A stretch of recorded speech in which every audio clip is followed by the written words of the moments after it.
रावण का युद्ध के लिए सदल बल प्रयाण। जैसे ही रावण की सेना के निकट आती है, रावण युद्ध के लिए तैयार हो जाता है और युद्ध के लिए प्रयाण करने लगता है। जब कभी भी किसी भी स्थिति में युद्ध के लिए तत्पर होते हैं तो सैनिकों के मध्य एक पराक्रम के रूप में प्रसन्नता उत्पन्न होती है और वो युद्ध के लिए तैयार हो जाते हैं। योद्धा अपने घरों से विदा होकर सिंह के समान बड़ी निर्भीकता के साथ, बड़े पराक्रम के साथ, बड़ी शूरवीरता के साथ लंका से निकल जाते हैं। कई सिबटों की नारियां रण संग्राम का वृतांत जान अपने पति के हृदय से गले लगने लगती हैं। हे नाथ, आपके कुल की यही परंपरा है, जो युद्ध में जाता है और युद्ध से पीछे न लौटता है, यही हमारी परंपरा है। और कदाचित आप युद्ध से भागकर आओगे तो मैं सुनते ही प्राण त्याग कर दूंगी, क्योंकि लोग कायरों की स्त्रियों को धिक्कार कहते हैं। इस समान और कष्ट क्या जो आप छाती पर घाव लगाकर अच्छा कार्य कर जाओगे तो वह आपके घाव ही आपके आभूषण हैं। अनेक योद्धा आपकी स्तुति करते हैं, इस प्रकार आपको मैं देखूंगी तो अपना जीवन सफल मानूंगी।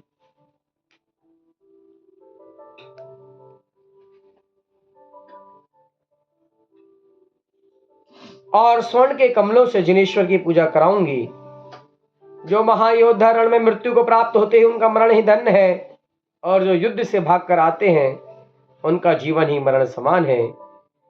कोई योद्धानी अपने पति से लिपट कर कहने लगी, रण में आप अच्छे कार्य कर आओगे तो हमारे पति हो, अगर आप रण अर्थात युद्ध से भाग कर आओगे तो हमारा कोई कैसा भी संबंध नहीं है।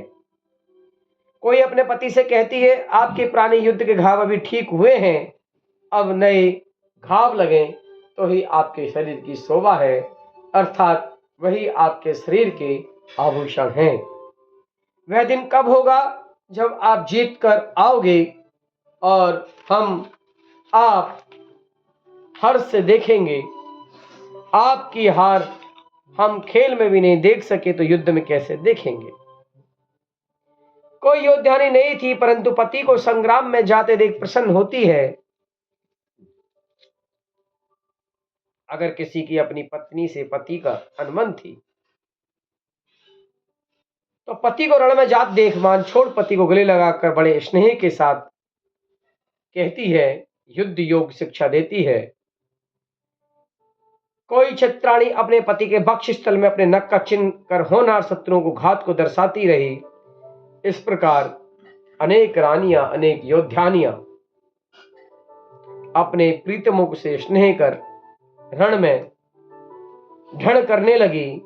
महासंग्राम में जाने वाले योद्धा अपनी प्राण बल्लभाओं से कहते हैं, नर वही श्रेष्ठ है जो रण में प्रशंसा प्राप्त करते हैं, जो युद्ध में मरण करते हैं, शत्रुओं के घाव बाण सहते हैं, उनकी शत्रु भी कीर्ति गाते हैं। पुण्य के उदय बिना ऐसे सबूत पटना नहीं होता। हाथियों को बिदारने वाला नरसिंह को भी जो हर्ष होता है वह कहने में कौन समर्थ है। हे प्राण प्रिय, क्षत्रियों का यही धर्म है, जो कायरों को शरणागत को न मारे न मारने दे, जो भाग जाता है, हम जिसके पास शस्त्र नहीं है उसको युद्ध नहीं करे। बाल, वृद्ध और गरीब को छोड़ हम योद्धाओं से लड़ेंगे। हम युद्ध में विजय कर तुमसे आकर मिलेंगे, तब तक तुम हर्षपूर्वक रहना। ऐसे योद्धा अपनी स्त्रियों को दिलासा देकर संग्राम के लिए घर से रणभूमि की तरफ निकले। कोई क्षत्राणी चलते हुए पति के कंठ में दोनों भुजाओं से लिपट गई।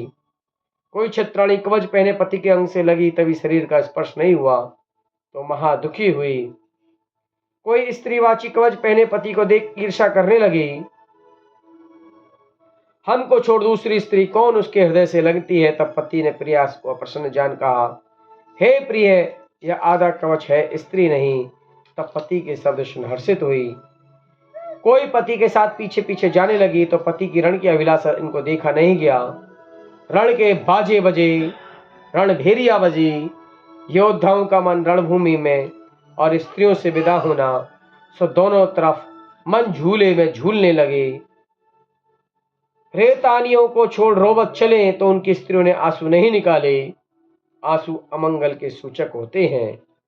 कोई युद्ध में जाने की शीघ्रता से कवच भी नहीं पहना और हथियार हाथ में आए वही लेकर चले। किसी योद्धा को हर से पुराने घाव पटकर रुधिर बहने लगा। किसी ने नया कवच पहना और शीघ्रता से चले। कोई स्त्री अपने पति वियोग के दुख से सेज पर सो गई। सबसे पहले लंका से हस्त प्रस्थ राजा युद्ध के लिए निकले। हाथियों के रथ पर चढ़े, रावण को बिना पूछे ही निकले। यद्यपि स्वामी की आज्ञा के बिना कार्य करना दोष है, फिर भी बिना आज्ञा स्वामी का कार्य करना महागुण है। मारीच, स्वयंभू, शंभु, सुख, चारण, मकर, मर्जोज, कुंभ, माल्यवान, जम्मू माली, महाबली आदि योद्धा शेर के रथ पर बैठकर निकले और ब्रजोदर, शक्रधनु, चंद्रनक, चंद्र, महानाली, कनक इत्यादि अनेक राजा व्याघ्र के रथ पर चढ़कर चले। कोई कहता है मैं आगे चलूं। अनेक योद्धा तेज घोड़े पवन समान रथों पर बैठकर निकले। कोई हाथियों के रथ से निकला। गौतम स्वामी ने राजा सैनिक से कहा, हे राजन, कहाँ तक सेनाओं के नाम कहें? सबसे अग्रसर 2.5 करोड़ निर्मल वंश के उत्पन्न हुए राक्षस वंश के राजकुमार इंद्र समान पराक्रमी युद्ध के लिए निकले। महाबलवान मेघवाहन इंद्रजीत कुंभकर्ण ज्योतिप्रभ नाम के विमान में त्रिशूल का आयुध लेकर निकले। रावण भी पुष्पक विमान में बैठ इंद्र समान पराक्रमी सेना को आकाश में आच्छादित करता हुआ देवोपनीत शस्त्रों को लेकर अनेक सामंतों सहित लंका से निकला। कोई रथ पर निकला, कोई घोड़ों पर निकला, कोई हाथ पर, कोई सिंह पर, कोई बैल पर, कोई भैंसे पर, कोई ऊंट पर, कोई भेड़िए पर, कोई हिरण पर, कोई अष्टापद पर, कोई मगरमच्छ पर, कोई पक्षियों पर आदि विद्याओं से अनेक रूपदेव रूपी वाहनों पर चढ़कर अनेक प्रकार के योद्धा रावण की सेना के साथ चले। रावण को भामंडल और सुग्रीव पर महाक्रोध, सो राक्षस वंशी से युद्ध करने आए। रावण को प्रयाण करते समय एक अपशकुन हुए। दाहिनी तरफ सल्ल कहो मंडल को बांधकर भयानक शब्द करती हुई युद्ध को रोक रही है। गिद्ध पक्षी भयंकर अपशब्द कर रहा है, आकाश में भ्रमण कर रहा है और बता रहा है कि रावण आज तेरी मृत्यु निश्चित है। अनेक रोने आदि के अपशकुन होने लगे। रावण आदि सभी संग्राम के लिए निकले, लेकिन जब कर्म के उदय से जब किसी व्यक्ति का काल आता है तो वह अपशकुन उस कर्म पर आने वाली काली माताओं को नहीं रोक पाता है। ऐसा ही कारण होता है। काल को इंद्र भी दूर करने में समर्थ नहीं, और की क्या बात। वे राक्षस वंशी योद्धा बड़े बलवान, युद्ध में तत्पर, अनेक वाहनों पर चढ़े, अनेक शस्त्रों को लेकर गए। तब अनेक अपशकुन हुए तो अभी नहीं गिने।